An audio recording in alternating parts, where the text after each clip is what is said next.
ಕೆಲವರು ಚಿಕ್ಕ ಚಿಕ್ಕ ವಯಸ್ಸು ಲೌಕಿಕ ಜಗತ್ತಲ್ಲಿ ಏನಿದೆ, ಇಂದ್ರಿಯಗಳ ಸುಖ ಏನು, ನಮ್ಮ ದೇಹ ಎಲ್ಲ ಬರೀ ಇಷ್ಟೇ, ನಾಳೆ ಹೊಟ್ಟೋಗ್ಬೋದು, ಒಂಥರ ಜೀವನದಲ್ಲಿ ಎಲ್ಲ ವಿಚಾರದಲ್ಲೂ ಅನಾಸಕ್ತಿ ಬೆಳೆಸ್ಕೊಂಡಿರ್ತಾರೆ.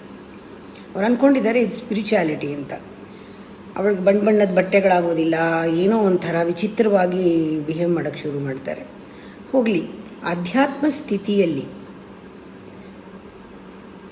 ಅವರಿಗೆ ಪರಮಾನಂದ ಸಿಕ್ಕಿದೆಯಾ, ಮುಕ್ತಿ ಸಿಕ್ಕಿದೆಯಾ? ಇಲ್ಲ, ಅದನ್ನು ಹುಡುಕ್ತಾ ಇರ್ತಾರೆ. ಒಳಗೆ ಹೋಗೋಕ್ಕಾಗಿಲ್ಲ, ಹೊರಗೆ ಇರಲ್ಲ, ಹೊರಗೆ ಇರೋಕ್ಕಾಗಲ್ಲ ಅವ್ರ ಕೈಲಿ. ಹೊರಗೆ ಬೇಡ, ಒಳಗೆ ಹೋಗೋಕ್ಕೆ ಆಗ್ತಾ ಇಲ್ಲ. ಇದು ಒಂಥರ ಎರಡೂ ಕಳ್ಕೊಂಡು, ಈ ಕಡೆನೂ ಇಲ್ಲ ಆ ಕಡೆನೂ ಇಲ್ಲ ಅಂಥವರು ಸಾಯ್ದೇನೆ ಸಾಯ್ತಾ ಇರ್ತಾರೆ.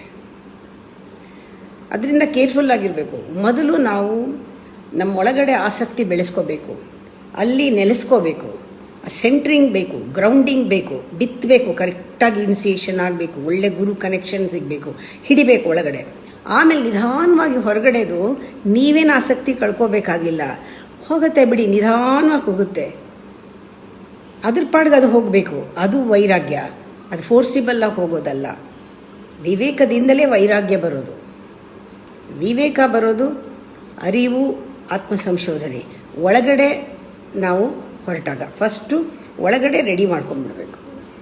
ಹೊರಗಡೆ ಬಿಡು ನೀನು, ಒಳಗಡೆ ಹೋಗ್ತಾ ಹೋಗ್ತಾ ಹೊರಗಡೆಗೆ ಅರ್ಥ ಆಗ್ತಾ ಹೋಗುತ್ತೆ. ಇದು ಸೈಮಲ್ಟೇನಿಯಸ್ ಆಗೋದು. ಮೊದಲೆಲ್ಲ ಬಿಟ್ಟು ಕೂತ್ಕೊಂಡ್ಬಿಟ್ರೆ ಒಳಗಡೆ ಹೋಗೋಕ್ಕಾಗದೇ ಎಲ್ಲಿ ಹೋಗ್ತೀರಾ?